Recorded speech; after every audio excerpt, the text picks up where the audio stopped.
ನಾವು ಹಸ್ತರೇಖೆಗಳನ್ನು ನೋಡಿ ಭವಿಷ್ಯ ಹೇಳ್ತೇವೆ. ಒಬ್ಬರ ಹಸ್ತವನ್ನು ನೋಡಿದಾಗ ಅವರ ಜೀವನದಲ್ಲಿ ಏನೇನು ನಡೆಯಬಹುದು, ಎಂತಹ ವಿಚಾರಗಳು ನಡೆಯಬಹುದು, ಎಂತಹ ಘಟನೆಗಳು ನಡೆಯಬಹುದು, ಅವರ ಜೀವನ ಹೇಗಿರುತ್ತೆ ಎಂಬುದು ಅರ್ಥ ಮಾಡಿಕೊಳ್ಳಬಹುದು. ಆದರೆ ಹಸ್ತರೇಖೆ ಮಾತ್ರ ಅಲ್ಲ, ದೇಹದಲ್ಲಿರುವಂತಹ ಲಕ್ಷಣ ಶಾಸ್ತ್ರದ ಮೂಲಕವೂ ನಾವು ಭವಿಷ್ಯ ಹೇಳಬಹುದು. ಆ ಲಕ್ಷಣ ಶಾಸ್ತ್ರದಲ್ಲಿ ಮಚ್ಚೆ ಎಂಬುದು ತುಂಬಾ ಮುಖ್ಯವಾದಂತಹ ಒಂದು ವಿಚಾರ.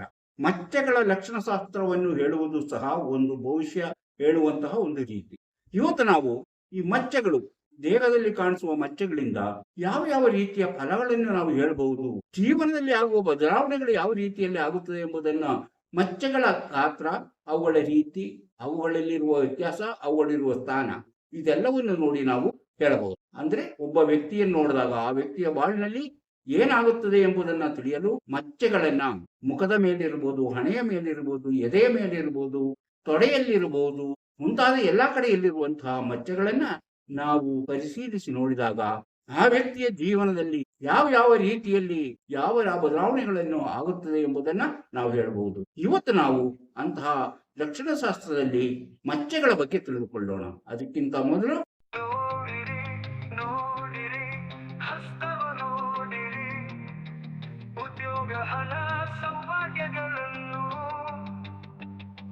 ತಿಳಿಯಲು ನಿಮ್ಮ ಹಸ್ತ ನೀವೇ ನೋಡಿ, ಕೈಯಲ್ಲದು ನಿಮ್ಮ ಜೀವನ.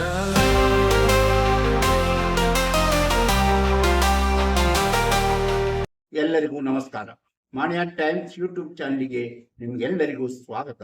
ನಾನು ಆಗ ಹೇಳಿದಾಗೆ ಹಸ್ತರೇಖೆ ಮಾತ್ರ ಅಲ್ಲ, ಮನುಷ್ಯನ ಮುಖ ನೋಡಿ, ಮುಖದಲ್ಲಿನ ಮಚ್ಚೆಗಳನ್ನು ನೋಡಿ ನಾವು ಭವಿಷ್ಯ ಹೇಳಬಹುದು. ಆದ್ದರಿಂದ ಆ ರೀತಿಯಲ್ಲಿ ಭವಿಷ್ಯ ಹೇಳುವಾಗ ಮಚ್ಚೆಗಳಿಗೂ ತುಂಬಾ ಮುಖ್ಯವಾದಂತಹ ಒಂದು ಸ್ಥಾನ ಇದೆ. ಮಚ್ಚೆಗಳು ಯಾವ ರೀತಿಯಲ್ಲಿ ಇರುತ್ತದೆ, ಏನು ಎಂಬುದನ್ನು. ಹೇಗೆ ಮಚ್ಚೆಗಳಾಗುವುದು ಹೇಗೆ?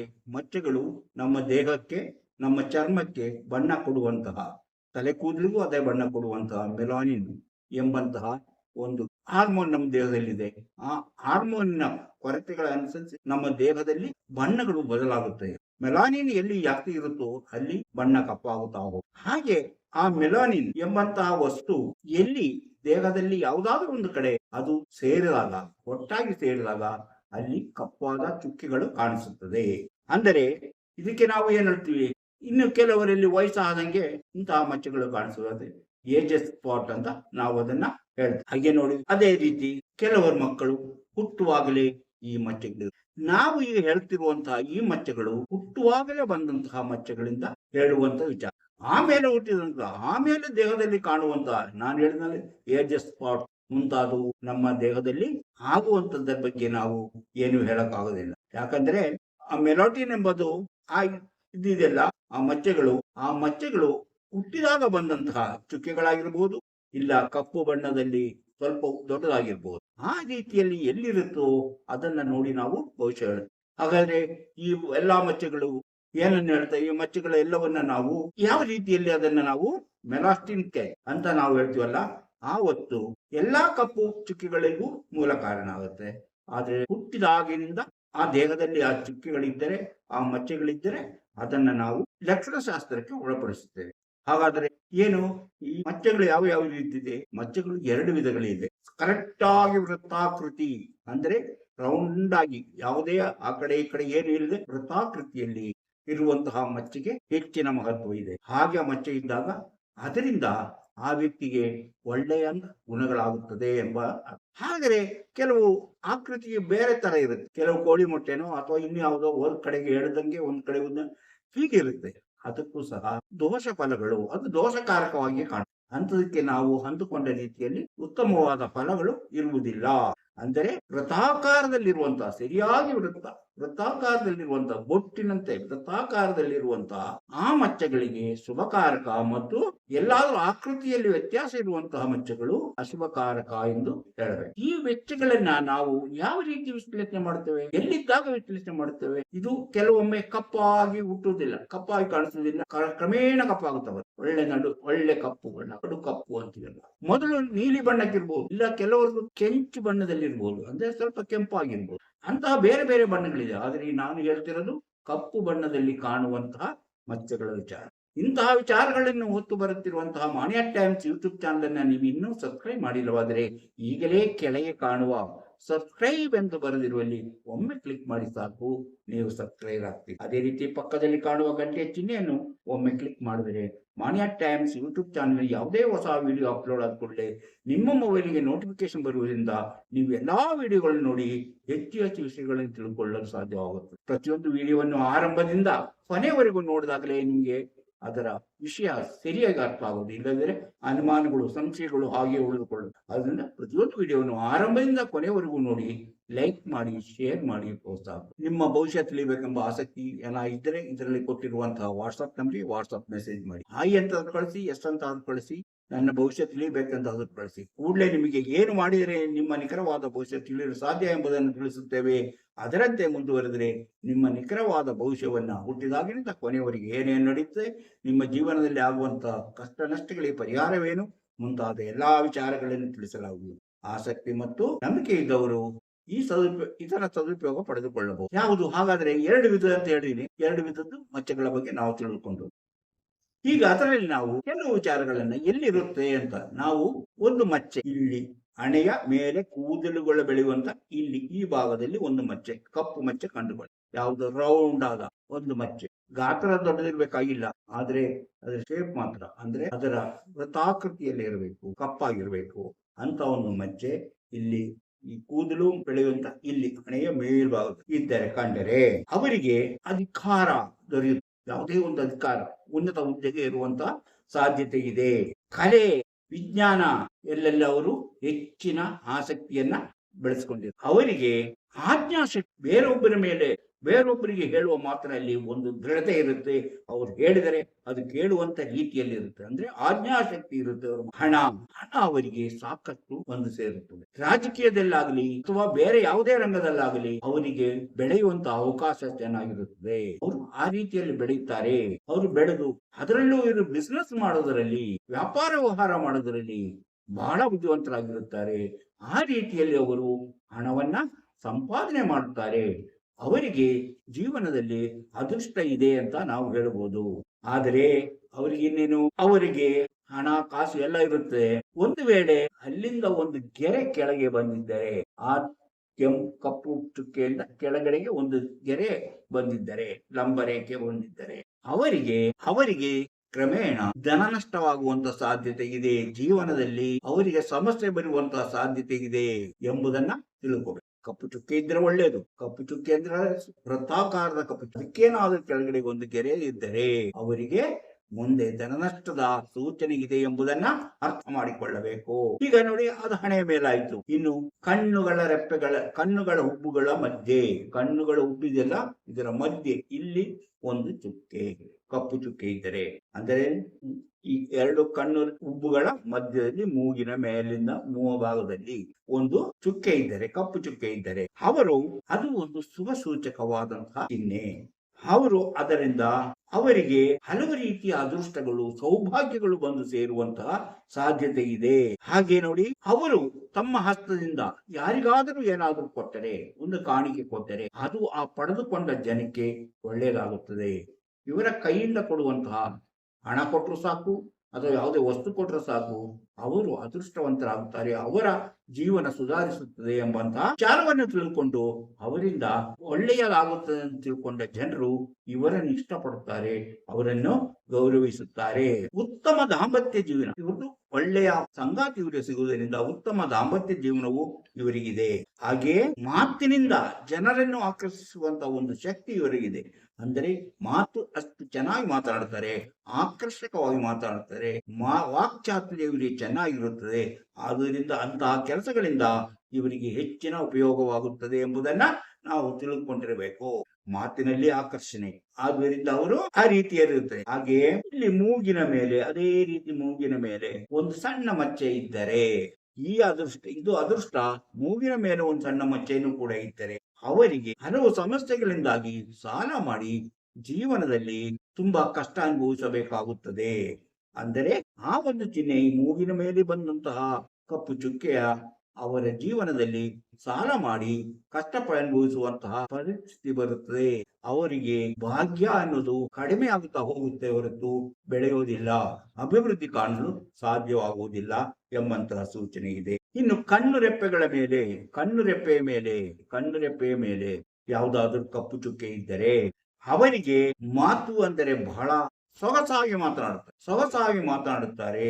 ಅವರು ಯಾವುದಾದ್ರೂ ವಿಷಯವನ್ನು ಹೇಳಿದರೆ ಅದು ಸತ್ಯವಾಗುವಂಥದ್ದು, ನಡೆಯುವಂತಾಗಿರುತ್ತದೆ. ಅವರು ಹೇಳುವಂತ ಮಾತುಗಳು ಸಂಭವಿಸುವಂತದ್ದಾಗಿರುತ್ತದೆ. ಅದರಿಂದ ಅವರ ಮಾತು ಅವರಿಗೆ ಸ್ಥಾನಮಾನ, ಅವರ ಮಾತಿನಿಂದಲೇ ಅವರು ಸ್ಥಾನಮಾನಗಳನ್ನು, ಜನರ ಗೌರವವನ್ನು ಪಡೆಯುತ್ತಾರೆ. 4-6 ಜನಗಳು ಎರಡು ಗುಂಪು ಸೇರಿದರೆ ಇವರಿಗೆ ಅಲ್ಲಿ ಅವರಿಗೆ ಉತ್ತಮವಾದ ಗೌರವ ದೊರೆಯುತ್ತದೆ. ಅವರ ಮಾತಿಗೆ ಎಲ್ಲರೂ ಹೌದು ಹೌದು ಎಂದು ತಲೆದೂಗುವಂತ ಪರಿಸ್ಥಿತಿ ಇದೆ. ಅಂದರೆ ಅವರ ಕಣ್ಣುರೆಪ್ಪೆಗಳ ಮೇಲೆ ಮಚ್ಚೆ ಇರುವವರು ಹೇಳುವ ಮಾತುಗಳು ಯಾವಾಗಲೂ ಸಂಭವಿಸುವಂತದ್ದಾಗಿರುತ್ತದೆ ಎಂಬುದು ಇದರ ಅರ್ಥ. ಆದರೆ ಕಣ್ಣಿನ ಕೆಳಗೆ ಇಲ್ಲಿ ಏನಾದರೂ ಒಂದು ಚುಕ್ಕೆ ಇದ್ದರೆ ಅವರು ಯಾವಾಗಲೂ ಏನಾದರೂ ಸಮಸ್ಯೆಗಳಿಗೆ ಸಿಕ್ಕಾಕೊಂಡು ನೆಗೆಟಿವ್ ಚಿಂತೆಗಳಿಂದಾಗಿ ಯಾವಾಗಲೂ ಆತಂಕವಂತಹ ಜೀವನ ನಡೆಸುತ್ತಾರೆ. ದುಃಖ, ನಿರಾಸೆ, ಕೋಪ, ತಾಪಗಳು ಅವರಲ್ಲಿ ಹೆಚ್ಚಾಗಿ ಕಂಡು ಬರುತ್ತದೆ. ಕಣ್ಣು ರೆಪ್ಪೆಗಳ ಮೇಲಿದ್ದಾಗ ಅವರು ಒಳ್ಳೆಯ ವ್ಯಕ್ತಿಯಾಗಿರುತ್ತಾರೆ. ಕಣ್ಣಿನ ಕೆಳಗಡೆಯೂ ಇದ್ದರೆ ಅವರು ನಿರಾಸೆ, ದುಃಖ, ಕಷ್ಟಪಡುವಂತಹ ಕೋಪಿಷ್ಠರಾಗಿರುತ್ತಾರೆ ಎಂಬುದನ್ನ ನಾವು ನೆನಪಿನಲ್ಲಿಟ್ಟುಕೊಂಡಿರ್ಬೇಕು. ಇನ್ನು ಕಿವಿಯಲ್ಲಿ ಎಲ್ಲಾದರೂ ಕಪ್ಪು ಚುಕ್ಕೆ, 2 ಕಿವಿಯಲ್ಲೂ ಎಲ್ಲಾದರೂ ಕಪ್ಪು ಚುಕ್ಕೆ ಇದ್ದರೆ, ಅಂದರೆ ಮಚ್ಚೆ ಇದ್ದರೆ ಅವರು ಉತ್ತಮ ವಿದ್ಯಾವಂತರಾಗುತ್ತಾರೆ. ಕಿವಿಗಳಲ್ಲಿರುವಂತಹ ಮಚ್ಚೆ ಎಲ್ಲಾದರೂ ಚಿಕ್ಕದಾಗಿದ್ದಂಗೆ ಅವರಿಗೆ ಅದೃಷ್ಟ ಹೆಚ್ಚು ಅದೃಷ್ಟ, ವಿದ್ಯಾವಂತರಾಗುತ್ತಾರೆ. ಅವರು ವಿದ್ಯೆಯನ್ನು ಕಲಿಯುತ್ತಾರೆ, ಮಾತಿನಿಂದ ಅವರು ಹೆಚ್ಚು ದುಡಿಯುತ್ತಾರೆ, ವಿದ್ಯಾವಂತರಾಗಿ ಎಲ್ಲವನ್ನು ಮಾಡುತ್ತಾರೆ. ಆದರೆ ಆ ಮಚ್ಚೆ ದೊಡ್ಡದಾಗಿ ಕಂಡರೆ ಅವರ ಭಾಗ್ಯ ದುರ್ಬಲವಾಗುತ್ತಾ ಹೋಗುತ್ತೆ, ಅದೃಷ್ಟ ದುರ್ಬಲವಾಗುತ್ತಾ ಹೋಗುತ್ತೆ. ಕ್ರಮೇಣ ಅವರಿಗೆ ಅದೃಷ್ಟ ಇಲ್ಲದೆ ಕಷ್ಟಪಡುವಂತ ಪರಿಸ್ಥಿತಿ ಬರಬಹುದು. ಕಿವಿಯಲ್ಲಿ ಚಿಕ್ಕದಾಗಿ ಮಚ್ಚೆ ಇದ್ದಾಗ ಅವರು ಅದೃಷ್ಟವಂತರೇ. ಅವರು ಮಾಡಿದ್ದೆಲ್ಲವೂ ಅವರಿಗೆ ಅಭಿವೃದ್ಧಿಯಾಗಿರುತ್ತೆ, ಜೀವನಾಭಿವೃದ್ಧಿಯನ್ನು ತಂದುಕೊಡುತ್ತದೆ. ಆದರೆ ಅವತ್ತೆಲ್ಲಾದರೂ ದೊಡ್ಡ ಮಚ್ಚೆ ಆಗಿ ಕಂಡರೆ ಅವರ ಜೀವನದಲ್ಲಿ ಅವರು ಎಲ್ಲವನ್ನು ಕಳೆದುಕೊಳ್ಳುವಂತಹ ಸ್ಥಿತಿಗೆ ತಲುಪುತ್ತಾರೆ ಎಂಬುದನ್ನ ನೆನಪಿಟ್ಟುಕೋಬೇಕು. ಇನ್ನು ತುಟಿಗಳಲ್ಲಿ ಮೇಲ್ಗಡೆ ತುಟಿಯಲ್ಲಿ ಮಚ್ಚೆ ಇದ್ದರೆ ಅವರು ಸಂಭಾಷಣೆಯಲ್ಲೂ ಚತುರರಾಗಿರುತ್ತಾರೆ, ಭಾಷಣಕಾರರಾಗಿರುತ್ತಾರೆ. ಆಕರ್ಷಕ ವ್ಯಕ್ತಿತ್ವ ಅವರಿಗೆ ಯಾರು ನೋಡಿದರೆ ಇಷ್ಟಪಡುವಂತಹ ರೂಪ ಭಾವಗಳು ಅವರಲ್ಲಿ ಇರುತ್ತದೆ. ಅಂದರೆ ವ್ಯಾಪಾರ ವ್ಯವಹಾರದಿಂದ ಅವರು ಜೀವನಾಭಿವೃದ್ಧಿಯನ್ನ ಸಾಧಿಸುತ್ತಾರೆ. ಅವರಿಗೆ ಉತ್ತಮವಾದ ಜೀವನದಲ್ಲಿ ಹೆಚ್ಚಿನ ಅಭಿವೃದ್ಧಿಯನ್ನು ಕಾಣುತ್ತಾರೆ ವ್ಯಾಪಾರ ವ್ಯವಹಾರದಿಂದ. ಹಾಗೆಯೇ ಸ್ಥಾನಮಾನಗಳು ಅವರಿಗೆ ಸಿಗುತ್ತದೆ. ಅವರಿಗೆ ಉತ್ತಮವಾದ ಸ್ಥಾನಗಳು ಸಿಗುತ್ತಂತ ಇದೆಯಂತ ಎಲ್ಲಿದ್ದಾಗ ಮೇಲ್ತುಟಿಯಲ್ಲಿ ಕಪ್ಪು ಚುಕ್ಕೆ ಇದ್ದಾಗ.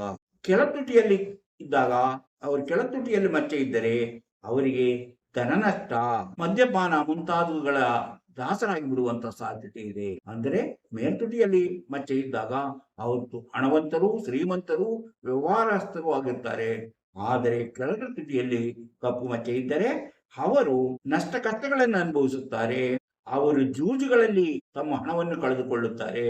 ಹಾಗೆ ಮಾದಕ ವ್ಯಸನಿಗಳಾಗಿ ಜೀವನದಲ್ಲಿ ಎಲ್ಲವನ್ನು ಕಳೆದುಕೊಂಡು ಕೊರಗುತ್ತಾರೆ. ಇನ್ನು ಕುತ್ತಿಗೆ ಮುಂದೆ ಇಲ್ಲಿ ಚುಕ್ಕೆ ಏನಾದಿದ್ದರೆ, ಕಪ್ಪು ಚುಕ್ಕೆ ಇದ್ದರೆ, ಕುತ್ತಿಗೆಯಲ್ಲಿ ಕಪ್ಪು ಚುಕ್ಕೆ ಇದ್ದರೆ ಅವರು ಮಾತಿನಿಂದ ಎಲ್ಲರನ್ನೂ ಆಕರ್ಷಿಸುತ್ತಾರೆ. ಹಾಗೆಯೇ ತುಂಬಾ ಕೋಪ ಮಾಡಿಕೊಳ್ಳುತ್ತಾರೆ. ಮಾತಲ್ಲಿ ಮಾತಾಡುತ್ತಾರೆ, ಆದರೆ ಇದ್ದಕ್ಕಿದ್ದಕ್ಕೆ ಕೋಪ ಮಾಡಿಕೊಳ್ಳುತ್ತಾರೆ. ಗಾಯಕರಾಗಿ ಬೆಳೆಯುತ್ತಾರೆ. ಅವರು ಬೆಳೆಯುವಂತ ಸಾಧ್ಯತೆ ಇದೆ. ಹಾಗೆ ಅವರು ಹೆಚ್ಚಿನ ಹಣವನ್ನ ಸಂಪಾದನೆ ಮಾಡುವಂತಹ ಸಾಧ್ಯತೆ ಇದೆ. ಕುತ್ತಿಗೆ ಹಿಂದೆ ಕೂದಲು ಬೆಳೆಯುವ ಇಲ್ಲಿ ಒಂದು ಮಚ್ಚೆ ಇದ್ದರೆ ಆರೋಪಗಳಿಗೆ ಗುರಿಯಾಗುತ್ತಾರೆ. ಅವರು ಮಾಡದೇ ಇದ್ದಂತಹ ಆರೋಪಗಳಿಗೂ ಗುರಿಯಾಗುತ್ತಾರೆ. ಆ ಮಚ್ಚೆ ದೊಡ್ಡದಾಗಿ ಕಂಡ್ರೆ, ಚಿಕ್ಕದಾಗಿದ್ದರೆ ಆರೋಪಗಳಿಗೆ ಗುರಿಯಾಗುತ್ತಾರೆ. ಹಾಗೆ ಅದು ಮಚ್ಚೆ ದೊಡ್ಡದಾಗಿದ್ದರೆ ಅವರೇ ಆರೋಪ ಮಾಡಿ ಸಿಕ್ಕಿ ಹಾಕಿಕೊಂಡು ಕಷ್ಟ ಅನುಭವಿಸುವಂತಹ ಸೂಚನೆ ಅದಾಗಿದೆ ಎಂಬುದನ್ನ ತಿಳಿಯಬೇಕು. ಹಾಗೆ ಎದೆಯ ಮಧ್ಯದಲ್ಲಿ ಮಚ್ಚೆ ಇದ್ದರೆ, ಎದೆಯ ಮಧ್ಯದಲ್ಲಿ ಮಚ್ಚೆ ಇದ್ದವರು ಆಧ್ಯಾತ್ಮ ವಿಚಾರಗಳಲ್ಲಿ ಹೆಚ್ಚು ಆಸಕ್ತಿ ಉಳ್ಳವರಾಗಿರುತ್ತಾರೆ. ಜನರನ್ನು ಪ್ರೀತಿ ವಿಶ್ವಾಸದಿಂದ ಕಾಣುತ್ತಾರೆ. ಬೇರೆಯವರಿಗೆ ನೋವಾಗುವಂತಹ ರೀತಿಯ ಯಾವ ಕೆಲಸವನ್ನು ಅವರು ಮಾಡುವುದಿಲ್ಲ. ಅವರು ಸಾಕಷ್ಟು ಆಸ್ತಿ ತಯಾರಿಸಿ ಅವರ ಮಧ್ಯ ವಯಸ್ಸಿನ ಬಳಿಕ ಸಾಕಷ್ಟು ಆಸ್ತಿ ಹಣ ಸಂಪಾದಿಸಿ ಒಳ್ಳೆಯ ವಾಹನ ಉತ್ತಮವಾದ ಮನೆಗಳನ್ನು ಮಧ್ಯ ವಯಸ್ಸಿನ ಬಳಿಕ ಮಾಡಿಕೊಳ್ಳುವಂತಹ ಸಾಧ್ಯತೆ ಇದೆ ಎಂಬುದನ್ನ ತಿಳ್ಕೋಬೇಕು. ಮಧ್ಯ ವಯಸ್ಸಿನೊಳಗೆ ಅವರಿಗೆ ಇಂತಹ ಆ ಮತ್ತೆ ಏನಾದರೂ ಒಂದು ಬಾರದಂತೆ, ಏನಾದರೂ ಒಂದು ಕೆಳಗೆ, ಏನಾದರೂ ಒಂದು ಬಾರದಂತೆ, ಏನಾದರೂ ಒಂದು ಕೆಳಗೆ ಬಂದಿದ್ದರೆ ಅದಕ್ಕೆ ಅವರು ಅದನ್ನೆಲ್ಲವನ್ನು ಮಧ್ಯ ವಯಸ್ಸಿನ ಬಳಿಕ ಅವರು ಸಂಪಾದನೆ ಮಾಡಿದ್ದೆಲ್ಲವನ್ನು ನಿಧಾನವಾಗಿ ಕಳೆದುಕೊಳ್ಳುವಂತಹ ಸಾಧ್ಯತೆ ಇದೆ ಎಂಬುದನ್ನ ಅದು ತಿಳಿಸುತ್ತದೆ. ಎದೆಯ ಮೇಲಿನ ಮಚ್ಚೆ ಶುಭ ಸೂಚಕ. ಹಾಗೆ ಏನಾದರೂ ಅದರ ಬಾರದಂತೆ ಏನಾದರೂ ಕೆಳಗೆ ಇದ್ದರೆ ಹಾಗೆ ಅವರಿಗೆ ಅದರಲ್ಲಿ ಸಮಸ್ಯೆಗಳು ಬರುವಂತ ಸಾಧ್ಯತೆ ಇದೆ. ಅವರು ತಮ್ಮ ಶಕ್ತಿಯಿಂದಲೇ ಪ್ರಭಾವದಿಂದ ತಾವು ಜನ ಸಂಪತ್ತುಗಳನ್ನ ಮಾಡಿಕೊಳ್ಳುತ್ತಾರೆ. ಕೊನೆಯಲ್ಲಿ ನೆಗೆಟಿವ್ ಫಲವನ್ನು ಅನುಭವಿಸುವಂತಹ ಸಾಧ್ಯತೆ ಇದೆ. ಅವರಿಗೆ ಆಪತ್ತು ಬರುವ ಭಯ ಯಾವಾಗಲೂ ಅವರನ್ನು ಕಾಡುತ್ತಾ ಇರ್ತದೆ. ಏನಾದ್ರೂ ಅಪಾಯ ಆಗ್ಬೋದು, ನನಗೆ ಜೀವನಕ್ಕೆ ಏನಾದ್ರು ತೊಂದರೆ ಆಗ್ಬೋದು ಎಂಬಂತ ಭಯ ಅವರನ್ನು ಕಾಡುತ್ತಾ ಇರುತ್ತದೆ. ಯಾವುದು ಏನಾದ್ರೂ ಒಂದು ಚಿಕ್ಕ ತರ ಬಾಲದ ತರ ಏನಾದ್ರೂ ಆ ಮಚ್ಚೆ ಮೇಲೆ ಆ ರೀತಿಯಲ್ಲಿ ಅವರಿಗೆ ತೊಂದರೆ ಇರುತ್ತದೆ. ಕಲಹ, ಕೊನೆಗೆ ಅವರು ಕಲಹ ಮಾಡ್ತಾರೆ. ಕಲಹದಿಂದ ಅವರಿಗೆ ಜೀವನದಲ್ಲಿ ಬೇಸರವಾಗುವಂತಹ ಘಟನೆಗಳು ನಡೆದು ಅವರ ಜೀವನದಲ್ಲಿ ಹಲವು ರೀತಿಯ ಸಮಸ್ಯೆಗಳನ್ನು ಎದುರಿಸುತ್ತದೆ. ಇನ್ನು ಸ್ತನದ ಬಲಗಡೆ ಸ್ಥಾನದ ಮೇಲೆಗೆ ಮಚ್ಚೆ ಇದ್ದರೆ ಅವರು ಬಯಸಿದೆಲ್ಲವನ್ನು ಅನುಭವಿಸುತ್ತಾರೆ. ಅವರಿಗೆ ಒಳ್ಳೆಯ ಜೀವನ, ಉತ್ತಮವಾದ ಜೀವನ ನಡೆಸುವಂತಹ ಸಾಧ್ಯತೆ ಇದೆ. ಅಭಿವೃದ್ಧಿ, ಸೌಭಾಗ್ಯ ಎಲ್ಲವೂ ಅವರಿಗೆ ಬರುತ್ತೆ. ಕಲೆ, ಸಾಹಿತ್ಯ, ಭಾಷಣ ಎಲ್ಲವೂ ಇವರ ಪ್ರತಿಭೆಯಲ್ಲಿ ಕಂಡು ಬರುತ್ತದೆ. ಅದು ಏನಾದರೂ ಕೆಳಗೆ ಇದ್ದರೆ, ಕೆಳಭಾಗದಲ್ಲಿದ್ದರೆ ಅವರಿಗೆ ಆ ರೀತಿಯ ಎಲ್ಲಾ ಅದೃಷ್ಟಗಳು ಕೈತಪ್ಪಿ ಹೋಗುವಂತ ಸಾಧ್ಯತೆ ಇದೆ. ಸಮಸ್ಯೆಗಳಿಗೆ ಸಿಕ್ಕಾಕಿಕೊಳ್ಳುತ್ತಾರೆ. ಮಕ್ಕಳಿಗೂ ತಂದೆ ತಾಯಿಗೂ ಆರೋಗ್ಯ ಸಮಸ್ಯೆಗಳು ಕಾಡುವಂತ ಸಾಧ್ಯತೆ ಇದೆ. ರೋಗ ರುಜಿನಗಳು ಬರುವ ಸಾಧ್ಯತೆ ಇದೆ. ಅದರಿಂದ ಕೆಳಭಾಗದಲ್ಲಿದ್ದಂತಹ ಮಚ್ಚೆಯ ಬಗ್ಗೆ ದೋಷ ಫಲಗಳೇ ಹೆಚ್ಚಾಗಿರುತ್ತದೆ. ಇನ್ನು ಎಡ ಭಾಗದ ಸ್ಥಾನಗಳ ಮೇಲೆ ಇದ್ದಾಗಲೂ ಸಹ ಅದು ಎಡಗಡೆಯ ಸ್ಥಾನಗಳಲ್ಲಿ ಬಂದಾಗೂ ಸಹ ಅವರಿಗೆ ಅದೇ ರೀತಿಯ ಫಲಗಳನ್ನ ನಾವು ಕಾಣಬಹುದು. ಈಗ ನೋಡಿ, ಹೊಟ್ಟೆಯ ಮೇಲೆ ಇದ್ದರೆ ಮಚ್ಚೆ ಹೊಟ್ಟೆಯ ಮೇಲೆ ಕಂಡು ಬಂದಾಗ ಯಾವುದೇ ಒಂದು ಕೆಲಸವನ್ನ ಸುಲಭವಾಗಿ ಮಾಡುವಂತ ರೀತಿಯನ್ನು ಹುಡುಕ್ತಾರೆ. ಸುಲಭವಾಗಿ ಕೆಲಸ ಮಾಡುವಂತ, ಕಷ್ಟಪಡಲು ಶ್ರಮಪಟ್ಟು ಜೀವನ ಕೆಲಸ ಮಾಡುವಂತ ಅಭಿಲಾಷೆ ಅವರಿಗಿರುವುದಿಲ್ಲ. ಯಾವುದಾದ್ರೂ ಕೆಲಸವನ್ನ ಸುಲಭದಲ್ಲಿ ಮಾಡುವಂತ ಕೆಲಸ ಇದ್ರೆ ಅದಕ್ಕಾಗಿ ಅವರು ಹುಡುಕಾಡ್ತಾ ಇದ್ದಾರೆ. ಹೊಗಳಿಕೆಗೆ ಬಹಳ ಬೇಗನೆ ಅವರು ಮರಳಾಗ್ತಾರೆ. ಬೇರೆಯವರ ಹೊಗಳಿಕೆ ಬೇಗ ಮರಳಾಗ್ತಾರೆ. ಕೆಲಸಗಳನ್ನು ಸುಲಭದಲ್ಲಿ ಮಾಡುತ್ತಾ, ಆ ಬಗ್ಗೆ ಯೋಚಿಸುತ್ತಾ ಏನಾದರೂ ಮಾಡಿ ಅವರು ತಮ್ಮ ಹಣವನ್ನು ಸಂಪಾದನೆ ಮಾಡಿ ಜೀವನವನ್ನು ನಡೆಸುತ್ತಾರೆ. ಸ್ವಂತವಾಗಿ ಏನಾದರೂ ಒಂದು ಕೆಲಸವನ್ನ ಅವರು ಕಂಡುಕೊಳ್ಳುತ್ತಾರೆ. ಆದರೆ ಕಷ್ಟಪಡುವಂತಹ ಇದಿಲ್ಲ. ಸುಲಭವಾಗಿ ಮಾಡುವಂತಹ ಯಾವುದಾದ್ರು ದಾರಿಯನ್ನ ಅವರು ಹುಡುಕಿಕೊಳ್ಳುತ್ತಾರೆ. ಹೊಕ್ಕಳ ಒಳಗೆ ಸಣ್ಣ ಚುಕ್ಕಿಯಂತೆ ಒಂದು ಮಚ್ಚೆ ಇದ್ದರೆ ಅವರು ದೈವಭಕ್ತರಾಗಿರುತ್ತಾರೆ. ಹಾಗೆ ಸ್ವಂತವಾಗಿ ಅಭಿವೃದ್ಧಿ ಮಾಡುವಂತಹ ಯೋಚನೆ ಇರುತ್ತೆ, ಆದರೆ ಸಾಧ್ಯವಾಗುವುದಿಲ್ಲ. ಜನಪ್ರಿಯ ವ್ಯಕ್ತಿ, ಮಕ್ಕಳಿಗೆ ಒಳ್ಳೆಯ ತಂದೆ ತಾಯಿಯಿಂದ ಅವರಿಗೆ ಉತ್ತಮವಾದಂತಹ ಸಹಕಾರವು ಸಿಗುತ್ತದೆ. ಅವರು ಹಾಗೆ ಜೀವನದಲ್ಲಿ ಅಭಿವೃದ್ಧಿ ಆಗ್ತಾರೆ. ಆದರೆ ಕೆಲವು ಸಮಯದ ನಂತರ ಅವರಿಗೆ ಅದು ತೊಂದರೆಯನ್ನ ಕೊಡುವಂತಹ ಸಮಸ್ಯೆ ಆಗುವಂತಹ ಸಾಧ್ಯತೆ ಇದೆ. ಹಿಂದುಗಡೆ ನಿದಂಬ ಅಂತೀವಿ ನಾವು. ನಿದಂಬದಲ್ಲಿ ಇದ್ದರೆ ಅವರಿಗೆ ಅಭಿವೃದ್ಧಿ ಆಗಬಹುದು. ಆದರೆ ಒಕ್ಕಳ ಒಳಗೆ ಇದ್ದಾಗ ನಾನು ಒಂದು ವಿಷಯನ ಹೇಳಲು ಮರ್ತ್ಬಿಟ್ಟೆ. ಏನೆಂದರೆ, ಅದು ಒಳಗೆ ಇದ್ದಾಗ ಅವರು ಆ ವ್ಯಕ್ತಿ ತಂದೆ ತಾಯಿಯಿಂದ ದೂರವಾಗುತ್ತಾರೆ.